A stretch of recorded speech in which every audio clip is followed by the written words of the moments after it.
प्रिय विद्यार्थियों नमस्कार। मैं आज आपके सम्मुख पुनः उपस्थित हुआ हूं भारतीय राज्य व्यवस्था के अंतर्गत फंडामेंटल राइट अर्थात मूल अधिकारों पर परिचर्चा करने के लिए।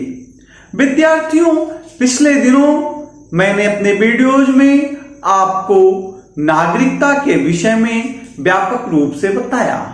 उसके पहले हमने आपसे भारत के संघ एवं राज्य क्षेत्र, उसके टेरिटरीज के बारे में और भाषा के आधार पर राज्यों के पुनर्गठन के विषय में व्यापक विमर्श किया।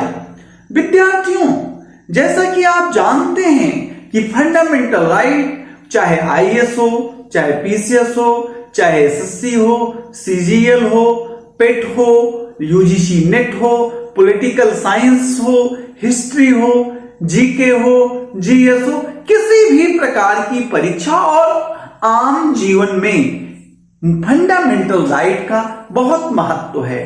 तो हम अपने इस वीडियो में फंडामेंटल राइट को पढ़ेंगे और आपको हम इसे बहुत ही व्यापक तरीके से पढ़ाने का प्रयास करेंगे। प्रिय विद्यार्थियों, फंडामेंटल राइट मूल अधिकार अनुभाग संविधान के भाग 3 में है। कहां है मूल अधिकार? संविधान के भाग 3 में है। कहां? आर्टिकल 12 से 35 तक। कहां है? अनुच्छेद 12 से 35 तक फंडामेंटल राइट है। भाग 3 को, भारतीय संविधान के भाग 3 को मैग्ना कार्टा भी कहा जाता है। क्या कहा जाता है? मैग्ना कार्टा भी कहा जाता है। प्रिय विद्यार्थियों, हम आपसे परिचर्चा कर रहे हैं मूल अधिकार की। तो मूल अधिकार है क्या? मूल अधिकार क्या है? एक बोध कराने वाली चीज है। मूल अधिकार हमें बोध कराता है। किस चीज का बोध कराता है? परिस्थितियों का, सुविधाओं का। मूल अधिकार बोध कराता है परिस्थितियों, सुविधाओं का। कैसी परिस्थिति और कैसी सुविधाओं का? जो व्यक्ति की अंतर्निहित शक्तियों के विकास के लिए जरूरी है। ऐसी सुविधाओं का बोध कराता है जो व्यक्ति के अंतर्निहित शक्तियों के विकास के लिए जरूरी है और व्यक्ति व्यक्तित्व के पूर्ण विकास के लिए अपरिहार्य है। मूल अधिकार ऐसी सुविधाओं और परिस्थितियों का बोधक है जो व्यक्ति के अंतर्निहित शक्तियों के विकास एवं व्यक्ति के व्यक्तित्व के पूर्ण विकास के लिए अनिवार्य है। विद्यार्थियों, ये मूल अधिकार मानव के व्यक्तित्व के विकास के लिए आवश्यक अधिकार है। इसे जस्टिस सुब्बाराव परंपरागत प्राकृतिक अधिकार की संज्ञा देते हैं। सुब्बाराव क्या देते हैं? परंपरागत प्राकृतिक अधिकार की संज्ञा देते हैं। परंपरागत प्राकृतिक अधिकार की संज्ञा देते हैं। किसको? Fundamental right. अब आपके जहन में एक प्रश्न आ रहा होगा कि मूल अधिकार मूल क्यों है? इसमें मूल शब्द क्यों लगा है? केवल अधिकार ही क्यों नहीं लगा? अधिकार तो आप जानते हैं कि ऐसी मांग है, व्यक्ति की ऐसी मांग है जिसे समाज स्वीकार करता है और राज्य मान्यता प्रदान करता है। तो इसको क्या जरूरत पड़ी जो इसमें मूल शब्द लगाया गया? मूल शब्द का लगाने के पीछे उद्देश्य था कि ये ऐसे अधिकार हैं, ये ऐसे अधिकार हैं जिसके अभाव में व्यक्ति का विकास, जिसके अभाव में व्यक्ति का विकास रुक जाता है, बाधित हो जाता है। और विकास चाहे मानसिक हो, चाहे भौतिक हो, चाहे नैतिक हो।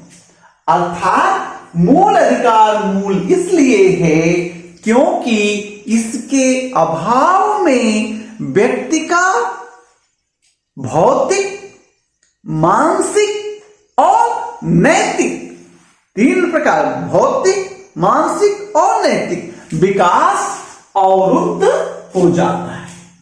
यह मूल अधिकार मूल इसलिए है क्योंकि देश की मूल विधि अर्थात संविधान में वर्णित है। देश की मूल विधि अर्थात, मूल विधि को क्या कहते हैं? मूल विधि कौन है? संविधान है। संविधान में वर्णित है, इसलिए इसे मूल अधिकार कहते हैं।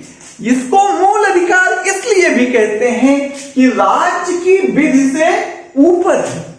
मूल अधिकार इसलिए भी है कि राज्य के कानून से ये ऊपर है। मूल अधिकार इसको इसलिए भी कहते हैं कि इसका उल्लंघन नहीं किया जा सकता। मूल अधिकार का उल्लंघन नहीं किया जा सकता। मूल अधिकार को मूल इसलिए भी कहते हैं क्योंकि यह न्याय योग्य है। मूल अधिकार मूल इसलिए भी है क्योंकि यह राज्य के विरुद्ध प्राप्त है। किसके विरुद्ध प्राप्त है? राज्य के विरुद्ध प्राप्त है। किसके विरुद्ध मूल अधिकार प्राप्त है? राज्य के विरुद्ध। किसे प्राप्त है? व्यक्ति को प्राप्त है। मूल अधिकार राज्य के विरुद्ध व्यक्ति को प्राप्त है। अब हम ये देखते हैं कि मूल अधिकार किन किन देशों में है। मूल अधिकार अमेरिका में है। मूल अधिकार कहां है? अमेरिका में है। मूल अधिकार फ्रांस में है। मूल अधिकार वाइमर जर्मनी के संविधान में था। मूल अधिकार बर्मा में है। मूल अधिकार भारत में है। मूल अधिकार स्विट्जरलैंड में है। मूल अधिकार यूनाइटेड किंगडम में है। मूल अधिकार ऑस्ट्रेलिया में है। मूल अधिकार दक्षिण अफ्रीका में है। हम इन देशों में मूल अधिकार का दिग्दर्शन करते हैं। तो मूल अधिकार का विकास कैसे हुआ, मूल अधिकार कैसे आया, इस विषय में भी जानना जरूरी होगा कि मूल अधिकार कैसे आया। जब हम मूल अधिकार की परिचर्चा करते हैं तो सबसे पहले हमें 1215 का मैग्ना कार्टा याद आता है, जिसे सम्राट जॉन ने हस्ताक्षर किया। मैग्ना कार्टा से ही अधिकारों का सुनिश्चयन हुआ। मैग्ना कार्टा ही वो पहला दस्तावेज है। और कहां आया? यूके में आया, ग्रेट ब्रिटेन में आया। फंडामेंटल राइट का प्रारंभ मैग्ना कार्टा से होता है। सम्राट जॉन ने जारी किया। किसने जारी किया?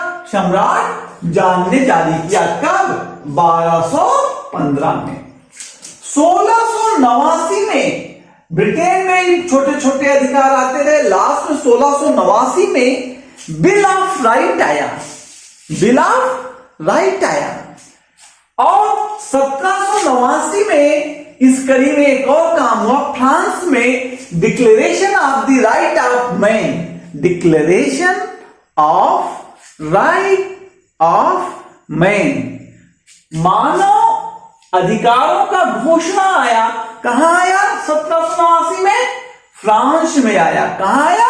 फ्रांस में आया। और इस declaration of the right of man में कहा गया क्या? कि स्वतंत्रता का अधिकार लोगों को होना चाहिए, संपत्ति का अधिकार होना चाहिए और अत्याचार के विरोध करने का अधिकार होना चाहिए। किसका किसका? संपत्ति के, स्वतंत्रता के और अत्याचार के विरोध का अधिकार मिलना चाहिए। और 1776 में संयुक्त राज्य अमेरिका में क्या होता है? घोषणा होती किसकी? स्वतंत्रता की। किसकी घोषणा होती है 1776 में? अमेरिका में स्वतंत्रता की घोषणा होती है। और इस घोषणा में 3 बातें आती हैं, जीवन अधिकार, सुरक्षा का अधिकार और सुख प्राप्ति के अधिकार की बात आती है। कौन कौन 3 अधिकार आते हैं? जीवन का अधिकार, सुरक्षा का अधिकार और सुख प्राप्ति का अधिकार। जीवन का अधिकार, सुरक्षा का अधिकार और सुख की प्राप्ति का अधिकार। 1791 में अमेरिका में प्रथम 10 संशोधन किए गए। कब? 1791 में अमेरिकी संविधान में पहले 10 संशोधन किए गए और ये संशोधन क्या कहलाए? Bill of right, fundamental right. संविधान में पहली बार किसी ने मौलिक अधिकारों का उल्लेख किया तो किसने किया? किसने किया? यूएसए ने किया। यूएसए में जेफरसन इस बात के समर्थक थे कि फंडामेंटल राइट को कॉन्स्टिट्यूशन में डाला जाए, लेकिन हैमिल्टन यह नहीं चाहते थे कि फंडामेंटल राइट को संविधान में लिखा जाए। और 10 दिसंबर 1948 को 10 दिसंबर 1948 को यूनो ने मानवाधिकार की सार्वभौम घोषणा किया। किसकी घोषणा किया 10 दिसंबर 1948 को? विद्यार्थियों, मानवाधिकार की सार्वभौमिक घोषणा किया। और इस घोषणा में कहा कि सभी मानव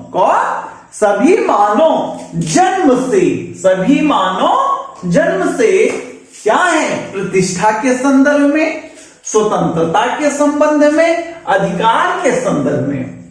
प्रतिष्ठा, स्वतंत्रता और अधिकार की दृष्टि से सभी मानव जन्म से समान हैं। कहां कहा गया? 10 दिसंबर 1948 के मानवाधिकार के सार्वभौमिक घोषणा पत्र में यूनो ने कहा कि सभी मानव जन्म से प्रतिष्ठा, अधिकार और स्वतंत्रता की दृष्टि से समान है। ये तो हुआ क्या? मूल अधिकार का विकास कैसे विश्व में हुआ। अब हम देखते हैं कि भारत में कब कब मूल अधिकारों की मांग की गई। पहली बार मूल अधिकारों की मांग तिलक ने जो स्वराज विधेयक बनाया। तिलक ने क्या बनाया? स्वराज विधेयक बनाया। कब बनाया? 1895 में। कब बनाया? 1895 में पहली बार यहां मांग हुई। दोबारा कब मांग हुई? 1915 में एनी बेसेंट ने प्रवर्तित किया भारतीय संविधान विधेयक या होम रूल विधेयक। उसमें भी मूल अधिकार की मांग की गई। 1895 में मांग की गई, 1915 में मांग की गई, फिर 1925 में मांग की गई the Commonwealth of India bill. The Commonwealth of India bill 1925 में मांग की गई। अब देखिए 1895 में पहली बार मांग की गई, दूसरी बार 1915 में, तीसरी बार 1925 में, चौथी बार 1918 में पहली बार कांग्रेस के मंच से हसन इमाम की अध्यक्षता में मूल अधिकार की मांग की गई। यह प्रश्न पूछ सकता आपसे कि कांग्रेस के मंच से पहली बार कब और किसकी अध्यक्षता में मूल अधिकारों की मांग की गई? तो आपका उत्तर होगा 1918 में कांग्रेस के मंच से हसन इमाम की अध्यक्षता में मूल अधिकारों की मांग की गई। 1927 में मांग की गई मद्रास कांग्रेस अधिवेशन में। 1927 में कहा मांग की गई?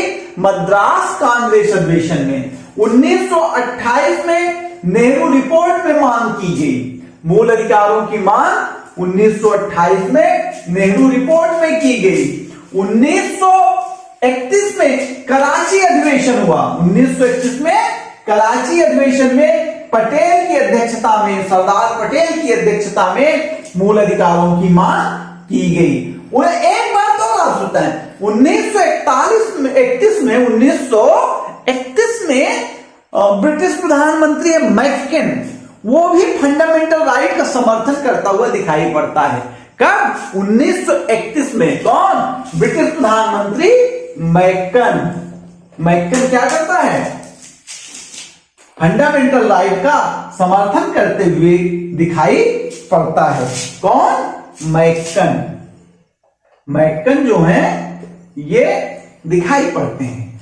1934 में संयुक्त संसदीय समिति बनती है। क्या बनती है? संयुक्त ज्वाइंट पार्लियामेंट्री कमेटी ने भी फंडामेंटल राइट की मांग की। और 1935 में government of India act, Bharat शासन अधिनियम आता है। लेकिन भारत शासन अधिनियम में कहीं भी फंडामेंटल राइट या मौलिक अधिकारों की चर्चा नहीं होती है। 1945 में सप्रू की रिपोर्ट आती है, उसमें भी क्या होता है? फंडामेंटल राइट की बात होती है। पहली बार ब्रिटिश हुकूमत ने यदि किसी प्लान में स्वीकार किया फंडामेंटल राइट, तो था 1946 का कैबिनेट मिशन प्लान। का 1946 का कैबिनेट मिशन प्लान में स्वीकार किया। विद्यार्थियों, ये इस प्रकार से भारत में क्या हुआ? मूल अधिकारों की मांग हुई। आप जानते हैं 1946 के कैबिनेट मिशन प्लान से ही भारत में संविधान सभा का गठन किया गया। और जब संविधान सभा बनी तो फंडामेंटल राइट के लिए एक कमेटी बनी, जिसके अध्यक्ष कौन बने? सरदार वल्लभ भाई पटेल बने। कौन बने? सरदार वल्लभ भाई पटेल बने। और जेबी कृपलानी की अध्यक्षता में, किसकी अध्यक्षता में? जेबी कृपलानी की अध्यक्षता में मूल अधिकार की उप समिति का गठन हुआ। किसकी अध्यक्षता में? जेबी कृपलानी की अध्यक्षता में फंडामेंटल राइट की उप समिति बनी। और इस उप समिति में मीनू मसानी थे। कौन थे? मीनू मसानी। मीनू मसानी लोकतांत्रिक समाजवादी हैं। ये कौन है? लोकतांत्रिक समाजवादी। क्या है? लोकतांत्रिक समाजवादी हैं। तो मीनू मसानी हैं, केटी शाह हैं, मेंबर हैं फंडामेंटल राइट के, ए.के. अय्यर हैं, के.एम. पर्रिकर हैं, के.एम. मुंशी हैं, राजकुमारी अमृत कौर हैं। तो आपसे प्रश्न पूछ सकता है कि फंडामेंटल राइट की जो उप समिति बनी, इसका अध्यक्ष कौन था? तो जेबी कृपलानी थे। फंडामेंटल राइट कमेटी का अध्यक्ष कौन था? सरदार वल्लभ भाई पटेल थे। फंडामेंटल राइट की जो उप समिति थी, इसमें सदस्य कौन था? मीनू मसानी हैं, केटी शाह हैं, के.एम. पर्रिकर हैं, राजकुमारी अमृत कौर हैं और के.एम. मुंशी हैं, ए.के. अय्यर हैं। ये लोग, इन लोगों की सिफारिश पर फंडामेंटल राइट बना। और फंडामेंटल राइट पर 38 दिन की चर्चा हुई। कितने दिन चर्चा हुई संविधान सभा में? 38 दिन चर्चा हुई। कितने दिन फंडामेंटल राइट पर चर्चा हुई? 38 दिन लगा। इस फंडामेंटल राइट को नेहरू ने संविधान की आत्मा कहा। नेहरू फंडामेंटल राइट को, मौलिक अधिकारों को संविधान की आत्मा कहते हैं। क्या कहते हैं? संविधान की आत्मा कहते हैं। और ऑस्टिन कहता है कि फंडामेंटल राइट और नीति निर्देशक तत्व दोनों अंतः आत्मा है, संविधान की अंतः आत्मा है। लेकिन जब कभी आपसे प्रश्न पूछे कि ऑस्टिन की ने किसे अंतः आत्मा कहा संविधान की, और फंडामेंटल राइट को और नीति निर्देशक तत्व को अलग अलग दे दे विकल्प, तब आप पहले नीति निर्देशक तत्व को सही मानेंगे, फिर फंडामेंटल राइट को मानेंगे। इसलिए वरीयता किसको देना है? डीपीएसपी को, directive principle of state policy. एक बात और जानिए, जेनिंग्स और डायसी ये दोनों कहते थे कि संविधान में फंडामेंटल राइट को, मूल अधिकार को डालने की जरूरत नहीं है, नहीं तो आगे चल के ये कुछ परिस्थितियों को खराब कर सकती हैं। ये दोनों लोग जेनिंग्स और डायसी, जेनिंग्स और डायसी किसके पक्ष में नहीं है? संविधान में फंडामेंटल राइट को लिखने के पक्ष में नहीं है। लेकिन नेहरू फंडामेंटल राइट को संविधान की आत्मा मानते हैं। क्या मानते हैं? संविधान की आत्मा। ऑस्टिन क्या मानते हैं? अंतः आत्मा मानते हैं। अंबेडकर क्या मानते हैं? अंबेडकर कहते हैं कि संविधान का सबसे आलोचित भाग कौन है? Fundamental right. संविधान का सबसे आलोचित भाग कौन है? फंडामेंटल राइट है। और सर्वपल्ली राधाकृष्णन कहते हैं, कौन? सर्वपल्ली राधाकृष्णन कहते हैं कि ये जनता के साथ किया गया एक वादा था, ये जनता के साथ किया गया वादा है और सभ्य विश्व के साथ यह हमारा एक संधि है। तो जनता के साथ वादा और विश्व के साथ संधि कौन कहता है? सर्वपल्ली राधाकृष्णन कहते हैं। इस प्रकार से हम आपको मूल अधिकार क्या है, मूल अधिकार का विश्व में कैसे विकास हुआ और भारत में राष्ट्रीय स्वतंत्रता आंदोलन से लेकर आजादी तक कैसे कैसे इसकी मांग उठी और संविधान सभा में इसके लिए कौन सी समिति बनी, उसके सदस्य कौन थे, हमने इसकी परिचर्चा किया। और आप ये जान लीजिए कि इससे चाहे आईएएस हो, चाहे पीसीएस हो, चाहे एलाइड सर्विसेज हो, चाहे एसआई हो, चाहे यूपी पुलिस हो, सबसे प्रश्न आना है। हम आपको बिल्कुल इतना अच्छा पढ़ाएंगे कि आप के सारे प्रश्न हमारे वीडियो देखने पे सॉल्व होंगे। Thank you. हम आपसे पुनः कल मिलते हैं मौलिक अधिकारों के दूसरे पार्ट में, जहां हम आगे की चर्चा प्रारंभ करेंगे। हम आपसे अपेक्षा करते हैं कि आप मेरे YouTube channel learn with DRGT को सब्सक्राइब करेंगे और हमें प्रोत्साहित करेंगे ताकि हम आगे वीडियो बनाएं और आपके लिए गुणवत्तापूर्ण कार्य कर सकें। Thank you, thank you, thank you.